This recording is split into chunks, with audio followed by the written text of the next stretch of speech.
Hey guys, my name is Rachel Dixon, and for my speech today, I'm going to elaborate on what I talked about last week, and that is eating disorders with the female collegiate athlete. And like I said before, this is a very sensitive subject to me because it has touched several people that I know, and I am ready for this disorder to just go away. And I know it's not going to happen overnight, but if we spread the word, then I think it can. And last week I talked a lot about what happens when we don't eat and what happens to our female bodies with our menstrual cycles and what it can affect.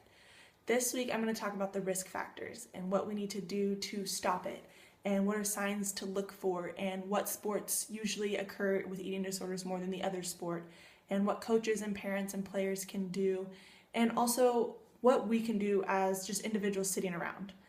And some of the risk factors that I'm going to start off with to look for is it's not usually going to happen in your volleyball players, your soccer players, your basketball players, in the sports that require a whole team unit to win the sport.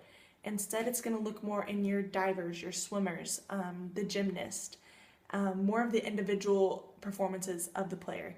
Because whenever you're in one of those sports, the pressure is on more because you need to look a certain way.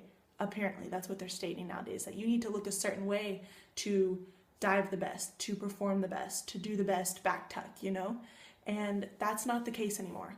And whenever we have coaches that are mentally drilling in your mind that, hey, if you do not look this way, you're not going to perform like this girl, and I need this girl like that girl. I need her to perform.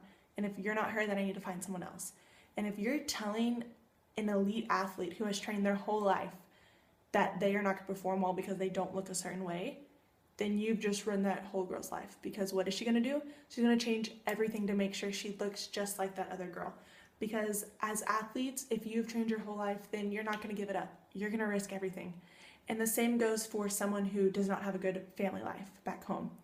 They are going to risk everything because that sport is their life. That sport is their support system, their rock. So if you're going to tell them you're going to take away their rock, their support system, because they do not look a certain way, then they're going to do whatever it takes to make sure they look that way.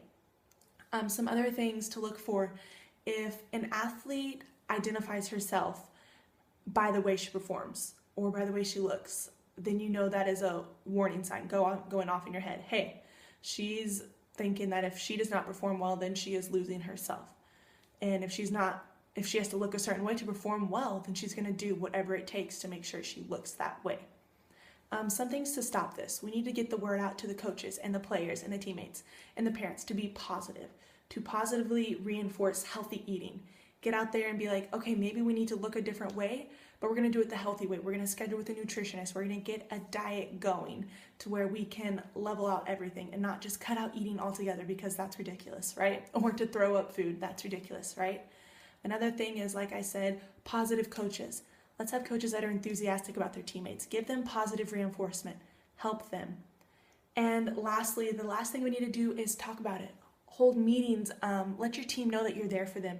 Parents, let your kids know you're there for them if they ever need to talk. Players, let your teammates know you're there for them. And let's stop this altogether. We can go out and have meetings all across the world, and let's end this disorder altogether.